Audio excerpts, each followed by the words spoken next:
in this we have to study classification of dispersed system, means how many types of dispersions are there. Okay, and their general characters, size and shapes of colloidal particles, classification of colloids, and comparative account of the general properties.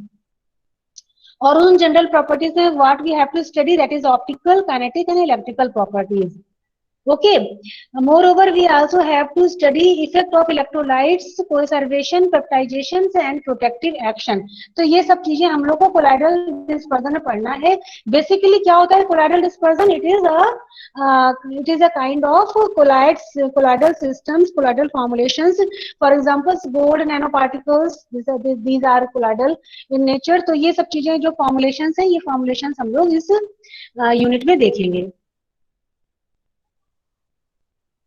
चलो next है, next unit is rheology. That is very important. In previous semester you people have studied about surface tension, and in this semester you have to study rheology. Rheology is basically science of viscosity.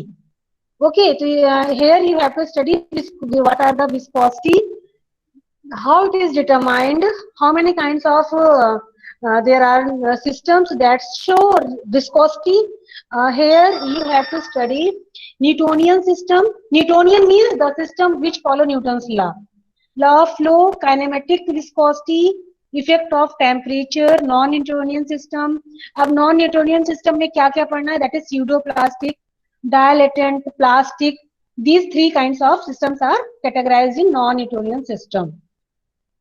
Further, you have to study thixotropy in formulation, determination of viscosity. Very important topic. Determination of viscosity. It carries of long answer marks, means 8 marks का आपको शायद long answer कितने का होता है? 10 number का? 10 number का होता है ना. हाँ, तो 10 नंबर के लिए ये क्वेश्चन आपके लिए पुट किया जा सकता है. नेक्स्ट वन इज हाँ, यहाँ पे कुछ मेथड्स लिखे हुए हैं. डिटर्मिनेशन ऑफ विस्कोसिटी में कौन कौन से मेथड्स हैं? Capillary, falling, sphere, rotational, viscometer. तो these kinds of things are related to rheology. और इस यूनिट में ही एक सब यूनिट और एडेड है, that is deformation of solids, means how solids can be deformed. means if they have elastic deformation, elastic nature, they can be deformed. अगर plastic है तो they will be broken down या they will be fragile if there is not thermolabile plastic is there. ठीक है, अगर thermolabile नहीं है, hard plastic is, it will be break down after applying some kind of force. But if there is thermolabile plastic, so then it will also show deformation of solid. तो यहाँ पे भी हम लोग definition पढ़ेंगे plastic and elastic deformation की. और very important यहाँ पे लॉ एप्लीकेबल हो रहा है, दैट इज हैक्कल इक्वेशन. तो हैक्कल इक्वेशन पे शॉर्ट नोट पे क्वेश्चन आता है, ये भी हम लोग देखेंगे. Stress, strain and elastic modulus, ये सब चीजें डिफॉर्मेशन ऑफ सॉलिड से रिलेटेड है. And stress and strain are also related to rheology also. तो ये यूनिट बहुत इंपॉर्टेंट है आपके लॉन्ग आंसर के लिए भी और शॉर्ट आंसर के लिए भी. Come to third unit, that is coarse dispersion. Coarse dispersion means the dispersion having some particle size not nano range, they are bigger size, such as in case of suspension and emulsion. देखो coarse means, coarse बोल रहा है means the particle size are not so much fine, they are coarse in nature. तो यहाँ पे हम लोग को दो टॉपिक्स बोले गए हैं कवर करने के लिए, that is suspension and emulsion. और ये suspension and emulsion you people have studied in your beginning of pharmacy in first semester, है ना? पढ़ा है ना सस्पेंशन इमल्सन? हाँ, तो ये सेम वही चीज है, इसमें कोई भी नया सस्पेंशन नहीं हो गया. सस्पेंशन का कंसेप्ट सेम वही है, कुछ इसमें चीजें ऐड हो गई हैं, that is interfacial property of suspended particle. Settling of suspension सबको पता है, क्योंकि सेटलिंग ऑफ सस्पेंशन मीन्स जो केक फॉर्मेशन हो जा रहा है. ठीक है, रेट ऑफ सस्पेंशन इसमें आ जाएगा. And formulations of suspension, emulsions and theories of emulsification. अब आ गया theories of emulsification. Means how the emulsions are prepared, और उनके पीछे क्या थ्योरीज हैं, micro emulsions and multiple emulsions, तो ये सब चीजें हम लोग पढ़ेंगे। और फिजिकल स्टेबिलिटी हम लोगों ने प्रीवियस सेमेस्टर में भी, I think I have given you assignment related to instability of emulsion, ऐसा दिया था क्या मैंने आप लोग को? Have I assigned you an assignment related to instability of suspension or emulsion, ऐसा कुछ मैंने दिया था आपको नो इन मैम, प्रीवियस बफर सेमेस्टर? वाला दिया था। नहीं दिया था? No ma'am. ओके, कोई बात नहीं, मैं आपके सीनियर्स का मुझे रिकॉल हो रहा है, उनको दिया मैंने। तो you have to prepare an assignment because there is 3 marks of assignment, तो you have to prepare an assignment on physical stability of emulsion as well as suspension. इसमें जितनी भी तरीके की चीजें होती है जो इमल्सन और सस्पेंशन की स्टेबिलिटी को इफेक्ट करती हैं, you have to mention that in your assignment. Prevention of emulsion, preservation of emulsion means how emulsions are preserved, because emulsion containing oil and aqueous phase, and both the phase attract microbial growth। और जो emulsifying agents हम लोग use करते हैं, they also are of natural origin, means natural carbohydrate origin के हो सकते हैं। तो इस तरीके की जो होते हैं emulsifying agents, they are also prone for bacterial growth, तो how they can be preserved, तो ये सब चीजें उसमें आ जाएंगी। Next unit, next content is rheological properties of emulsion, means you have to study how emulsion show change in its viscosity on storage, ठीक है, phase equilibrium and emulsion formulation. तो ये सब चीजें इसमें हम लोग पढ़ेंगे। यूनिट बहुत अच्छी है, इंटरेस्टिंग यूनिट है, और हम थोड़ा सा आप लोगों ने इसके पहले भी पढ़ चुके हैं इस यूनिट के बारे में। Fourth unit is micromeritic. तो मेरे पास ना इसका वो नहीं मिला, कंटेंट मुझको नहीं मिला कि what things are mentioned in micromeritic which you people have to study. तो क्या किसी के पास अगर माइक्रोमैरेटिक का फुल कंटेंट लिखा हुआ है, फुल टॉपिक्स लिखे हैं, तो वो मुझे व्हाट्सएप पे शेयर कर देना, ठीक है? अगर अभी किसी के पास कोई शेयर कर सकता है अपनी स्क्रीन, तो यहाँ पे शेयर कर सके, तो हम लोग माइक्रोमैरेटिक में क्या क्या हमें पढ़ना है वो भी हम लोग देख लेते हैं। अच्छा, समझ लो क्या है माइक्रोमैरेटिक में, क्या क्या पढ़ना। माइक्रो मीन्स माइक्रो साइज का, ठीक है, तो मैरेटिक मीन्स स्टडी, तो हमें माइक्रोन स्टडी साइज की जो थिंग्स हैं और उनके पार्टिकल साइज हैं, उनके बिहेवियर को स्टडी करना है, ठीक है। जैसे क्या कहते हैं, पार्टिकल्स हैं, हमको कैसे डिटरमाइन करते हैं, उनका पार्टिकल साइज कैसे डिटरमाइन करते हैं, शेप कैसे डिटरमाइन करते हैं, और पार्टिकल शेप के साथ साथ क्या कहते हैं, बल्क डेंसिटी कैसे पता करते हैं। देखो तुषार कमल बहुत अच्छा बच्चा है, इसने तो तुरंत भेज दिया मुझे। हाँ, उसकी बल्क डेंसिटी कैसे पता करते हैं, ग्रेनुलर डेंसिटी कैसे पता करते हैं, फ्लफ डेंसिटी कैसे, पोरोसिटी कैसे डिजाइन करते हैं। तो सभी लोग जैसा माइक्रोमेटिक में आप लोगों को बता दे रही हूँ, इसमें क्या क्या चीजें आएगा। पार्टिकल साइज डिस्ट्रीब्यूशन आएगा। Particle size distribution means how particles can be calculated और एस्टिमेटेड, ठीक है। कोई पाउडर है, सपोज करिए सैंड है, सैंड में कई तरीके के पार्टिकल्स हैं। Sand is a composition of versatile range of particles. तो वो पार्टिकल्स की डायमेंशन, क्या डायमेंशन मीन्स कितने माइक्रोमीटर का है या नैनोमीटर का है, उसकी डायमेंशंस को डिटरमाइन करने के लिए जो मेथड्स होते हैं वो भी हम लोग इसमें डिस्कस करेंगे। इसमें लिखा हुआ है particle size and distribution, mean particle size, number and weight और distribution, particle number,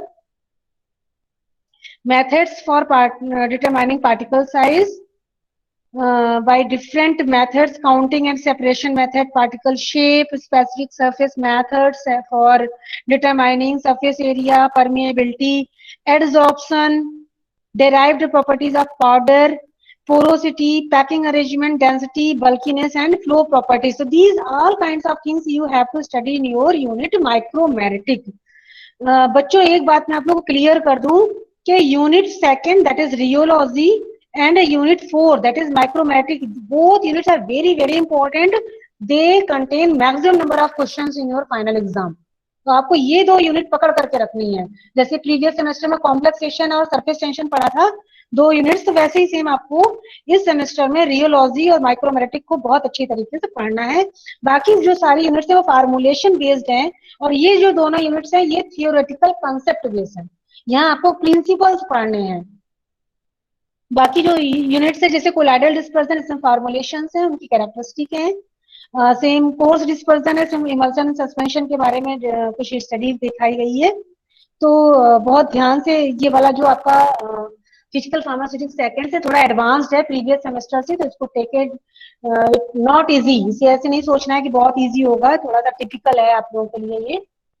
come to the last unit that is drug stability. Drug stability बहुत अच्छी यूनिट, बहुत इंटरेस्टिंग यूनिट, और most of the students have studied it in their 12th exam. Plus 2 तक आपने पढ़ा होगा। क्या है इसमें? रिएक्शन काइनेटिक्स है। Reaction kinetics means zero order reaction, first order reaction, second order, ये सब पढ़ा है ना पहले?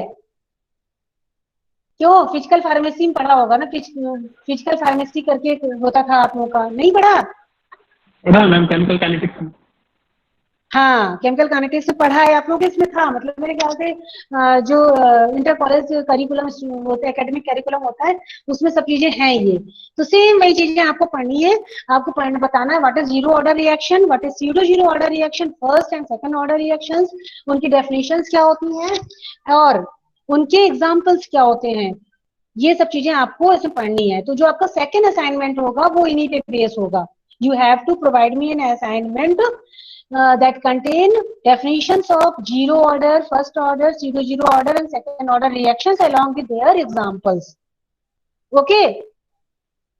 Next is Yes, units of basic rate constant. It means rate constant is आप half life कैसे निकालते हैं, first order rate constant क्या है, zero order rate constant क्या है, इन सबकी definitions और इन सबके इक्वेशंस ये भी आपको मुझे सबमिट करना है। ये सब चीजें आपके इसमें पड़ी हुई हैं। नेक्स्ट है physical and chemical factors influencing chemical degradation. एक फुल क्वेश्चन आएगा कि what are the factors that influence physical और केमिकल डिग्रेडेशन। ठीक है, तो फार्मास्यूटिकल प्रोडक्ट के क्या फैक्टर्स हैं जो डिग्रेड कर देते हैं। जैसे कि इन्होंने लिखा temperature, how temperature degrade pharmaceutical product. तो टेम्परेचर का क्या इफेक्ट है, आर्नियस ने इक्वेशन दे रखी थी कि जो rate of reaction is proportional to the temperature. मतलब अगर टेम्परेचर ज्यादा कर दें तो वहां रेट ऑफ रिएक्शन जो कोलाइड्स होंगे पार्टिकल्स वो इंक्रीज हो जाएंगे, एक्टिवेशन एनर्जी बढ़ जाएगी और वो उसकी स्टेबिलिटी को इन्फ्लुएंस कर सकते हैं। Next is solvent. Solvent means which kind of solvent was added. Suppose करिए वाटर डाला गया है या अल्कोहल डाला गया, तो इफ वाटर इज देयर तो water is highly prone for microbial growth compare to alcohol. Alcohol में माइक्रोबियल ग्रोथ उतनी नहीं होगी एज कंपेयर टू वाटर। तो ये हो गया। फिर आयनिक स्ट्रेंथ क्या है, dielectric constant, specific general acid base catalysis है। ये सब चीजें क्या कहते हैं आपके फैक्टर्स में इंक्लूड की गई हैं। Next one is simple numerical problems. Simple numerical problems means वो बोल देगा हाफ लाइफ निकालिए, रेट कांस्टेंट निकालिए, what is the formula for half life. तो आप लोग जो 0.693 अपॉन टी हाफ करते हैं रेट कांस्टेंट का जो फार्मूला लगाते हैं, सेम वही चीजें कुछ उसी पे बेस्ड करके न्यूमेरिकल्स पूछे जा सकते हैं। Stabilization of medicinal agent against common reactions like hydrolysis and oxidation means this is saying that if there is any reaction that is going on effect of some physical and chemical parameters such as oxidation or hydrolysis, how you can check it, how you can stabilize। तो अगर hydrolysis हो रही है तो hydrolysis कब होगी, जब वहां पे वाटर प्रेजेंट होगा, वाटर या मॉइस्चर प्रेजेंट होगा, तो उसकी वजह से हाइड्रोलिसिस हो जाएगी। तो avoid the container, avoid the pharmaceutical product from moisture environment. ऐसे करके आपको उसको एक्सप्लेन करना होगा। तो इसमें भी छोटा शॉर्ट नोट पूछा जा सकता है। Last unit is last to last है ये accelerated stability testing and expiration dating of pharmaceutical dosages form. Accelerated stability बहुत इंपॉर्टेंट टॉपिक है और ये आपके शॉर्ट आंसर में पूछा था, शॉर्ट क्वेश्चन पूछा जाएगा कि डिफाइन एक्सेलरेटेड स्टेबिलिटी स्टडी। ठीक है, तो उसमें एक नोट देना होगा। Last one is photolytic degradation and its prevention.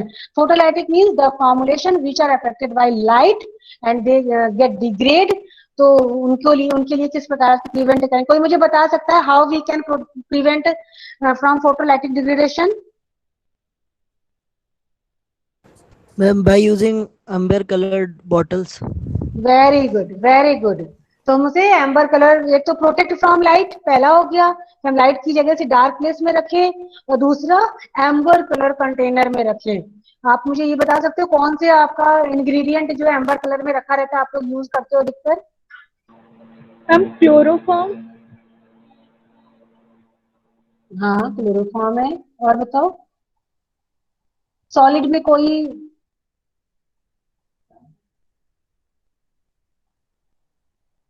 Iodine नहीं देखा?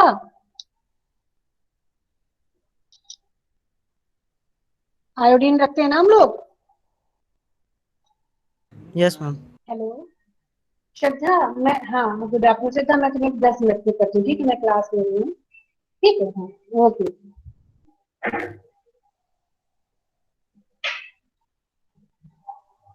हाँ बच्चों, याद आया आयोडीन को भी हम लोग रखते हैं एम्बर कलर में।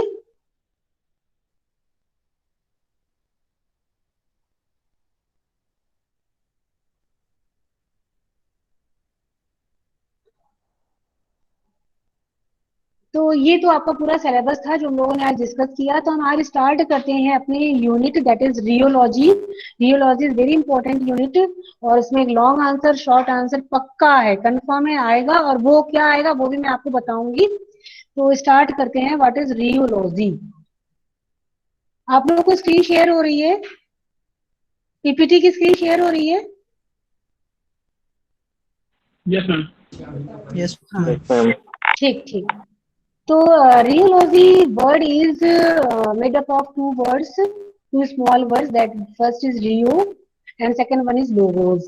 रियो means to flow, logos means science, means ऐसा ऐसी साइंस जो फ्लो ऑफ किसी सिस्टम के फ्लो को हम लोग स्टडी करते हैं।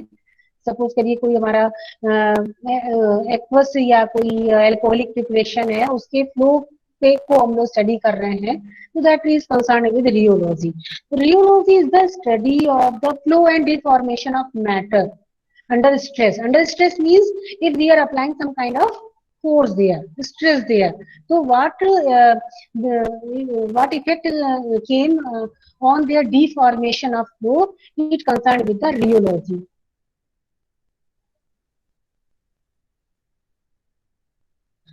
Rheology is the science of physics that concerns with the flow of liquid and deformation of solids. So both the units, the second unit is composed of two subparts. दोनों subparts जो हैं वो rheology से concerned है, जिसमें second part आपका deformation of solids था. So this is also associated with the rheology. Study of flow properties of liquid is important for pharmacists working in the manufacture of several dosage forms such as simple liquid, gel, ointment, cream and paste. Means if we are going to prepare semi-solid dosage form as well as liquid dosage form, we have to study rheological behavior of that particular kind of formulation. These systems changes their flow behavior when exposed to different stress condition. Why we are studying rheology? Because different stress condition means different environmental conditions including force. ठीक है? तो अगर हम क्या कहते हैं उसकी study करना चाहते हैं तो हमें रियोलॉजी उस सिस्टम पे अप्लाई करनी होगी कि उसकी विस्कोसिटी पे क्या फर्क पड़ा है। What is the significance of rheology? Why we are studying rheology and where we are studying rheology? So formulation of medicinal and cosmetic cream, paste and lotion, तो इनकी जो हम लोग फॉर्मुलेशन करते हैं तो उस वक्त हम रियोलॉजी स्टडी करते हैं। क्यों? देखिए, लोशन आप लोगों ने देखा होगा it is somewhat liquid in nature, और पेस्ट और क्रीम होता है सेमी सॉलिड इन नेचर। तो आपने देखा होगा अगर हम क्रीम या पेस्ट वो 1 साल 2 साल तक नहीं यूज करते हैं, तो देखेंगे ऊपर ऊपर के क्या कहते हैं एक तरीके से जो थिन सिस्टम है उसमें सीयर थिनिंग सिस्टम हो जाता है, ऊपर थिन जो लेयर ऊपर हो जाती है और नीचे एकदम कॉन्सेंट्रेटेड फॉर्म बना रहता है। देखा आप लोगों ने कभी ये?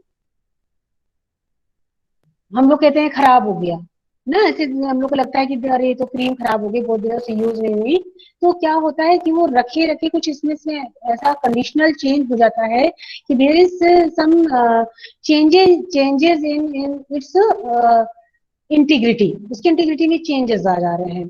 दूसरी बात, अगर हम जो सेमी सॉलिड प्रिपरेशंस हैं या लिक्विड प्रिपरेशंस हैं उनमें कुछ स्ट्रेस लगाते हैं, ठीक है, स्ट्रेस लगाएंगे तो उनके जो फ्लो बिहेवियर में चेंज आएगा, उस चेंज को भी हम लोग रियोलॉजी में पढ़ेंगे, और इसलिए हम लोग क्या कहते हैं, रियोलॉजी को स्टडी कर रहे हैं। Second example is formulation of emulsion suspension suppositories and tablet coating. Suppositories आप लोग जानते हैं, these are the formulation which are used for body cavity. तो बॉडी कैविटी में जो प्रिपरेशंस फॉर्मुलेशंस यूज होती हैं, दीज आर सपोस्टरीज। तो वो भी टेम्परेचर के थ्रू प्रभावित हो जाती है, उनका विस्कोसिटी जो होता है वो चेंज हो जाता है एज क्या temperature increases, they get melt. Fluidity of solutions for injection, injection की फ्लूइडिटी भी जो है वो चेंज होती है। देखिए आप लोगों ने देखा होगा, जब भी कोई इंजेक्शन लगाता है, ठीक है, तो इंजेक्शन को पहले शेक करता है। उसका कारण ये नहीं कि वो अच्छी तरीके से यूनिफॉर्म में मिक्स हो जाए, साथ ही साथ उसका जो फ्लो बिहेवियर है वो भी यूनिफॉर्म हो जाए, इसलिए वो उसको अच्छी तरीके से शेक करता है, फ्लूइड नेचर का हो जाए, वो जम ना जाए, ठीक है। आप लोगों ने केवल सुना होगा कि क्या इंजेक्शन केवल लिक्विड फॉर्म में नहीं, कुछ जेल्स भी होते हैं जो शेक करने पे थिन हो जाते हैं और फिर उनको इंजेक्शन के रूप में दे दिए जाते हैं। तो इन सबकी फ्लूइडिटी मेंटेन करने के लिए हम लोग रियोलॉजी को स्टडी करते हैं। फोर्थ पॉइंट है in mixing and flow of material, their packaging into container. तो these are some sort of significance for rheology, you have to list as such if it is asking in your exam, ठीक है। अच्छा, जो second last heading है manufacturing of doses form, तो हम लोग rheology को कहाँ कहाँ पा रहे हैं, इन्फ्लुएंशियल पा रहे हैं, वो हम स्टडी करते हैं। Materials that undergo process such as mixing, flowing through pipes, filling into the container, flow related changes influences the selection of mixing equipment. तो जो फ्लो रिलेटेड चेंज होता है उससे हम मिक्सिंग कंटेनर इक्विपमेंट को डिसाइड करते हैं कि अरे ये तो ये सब्सटेंस जो है ये फ्लो रिलेटेड चेंज दिखाता है, इसलिए इसके लिए सोफिस्टिकेटेड मिक्सिंग इक्विपमेंट हमें चाहिए, तो वहां पे हमें जरूरत पड़ती है रियोलॉजी की। Second one is handling of drugs for administration, जैसे syringeability of the medicine, the pouring of the liquid from container, extrusion of ointment from tubes, are depends on the changes in flow behaviour. बहुत सी ऐसी preparation होती है जो gelling agent की तरह होती है कंटेनर में, वो ऐसे पोर नहीं हो सकती, but when we shake it vigorously वो थिन हो जाती है, शेयर थिनिंग सिस्टम शो करती हैं, और ये सिस्टम पोर हो जाता है अच्छी तरीके से। तो यहाँ पे फ्लो बिहेवियर पे को हम लोग कोरिलेट कर रहे हैं विद रियोलॉजी। तो रियोलॉजी में जो मेन कंपोनेंट है that is viscosity. Viscosity is defined as resistance to flow, ऐसी चीज जो फ्लो होने से रोक रहा है, that is viscosity. It is symbolised as eta, it is the coefficient of viscosity and it is calculated as eta is equal to F by G, where F is shearing stress and G is rate of shear। और unit भी है poise में, इसे हम लोग unify करते हैं, और इसको और अगर पूछा जाए सीजीएस में तो डायन सेकेंड पर सेंटीमीटर स्क्वायर। अच्छा, अब आ गया मेन आपका कंपोनेंट जो आपके सिलेबस में लिखा हो, that is Newton's law, Newtonian जिसे कहते हैं। तो न्यूटन्स क्या है, न्यूटन ने एक लॉ दिया है, तो कहा है कि जो फ्लूइड सिस्टम उनके लॉ को फॉलो करेगा that will known as Newton's law, और जो उनके लॉ को नहीं फॉलो करेगा, the system that not obey Newton's law, they will be categorized as non Newtonian system. तो यहाँ पे न्यूटन्स ने बोला कि according to Newton's law, higher the viscosity of liquid, the greater is the force per unit area, जिसे हम लोग shearing stress कहते हैं, required to produce a certain rate of shear। या जितनी ज्यादा viscosity होगी उतना ही ज्यादा हमको force per unit area लगाना पड़ेगा कि वो rate of shear मतलब मूवमेंट शो करेगा, ठीक है। तो rate of shear is directly यहाँ पे F is directly proportional to shearing stress, यानी जितना रेट ऑफ shear है directly proportional to shearing stress पे है। और इसे हम लोग कहते हैं F is equal to eta G, where F is force per unit area और G क्या है, ग्रेडियंट, वेलोसिटी ग्रेडियंट है जिसे हम लोग dv अपॉन dt कहते हैं, और ईटा इज विस्कोसिटी। ठीक है, तो मैं आज ना आप लोग को सिर्फ यहीं तक न्यूटन्स लॉ तक ही पढ़ा रही हूँ। आप लोग क्या करो, एक बार मैं फिर से आप लोग को स्लाइड शो कर रही हूँ, अगर किसी को कुछ नहीं समझ में आ रहा है रियोलॉजी से रिलेटेड तो वो मेरे से पूछ ले।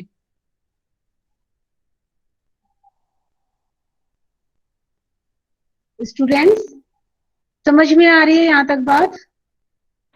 Yes ma'am.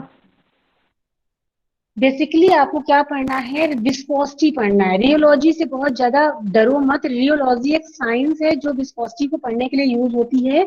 हमें पढ़ना है विस्कोसिटी। तो आप लोग सोच सकते हैं, जैसे सपोज करिए सीरा है, सिरप है कोई, ठीक है, तो जब सिरप है तो उसकी विस्कोसिटी ज्यादा है एज कम्पेयर टू वाटर। जो अगर हम उसे फ्लो करने के लिए बोलेंगे, उसे अलाउ करेंगे फ्लो करने के लिए, तो it will show very little flow nature as compare to water.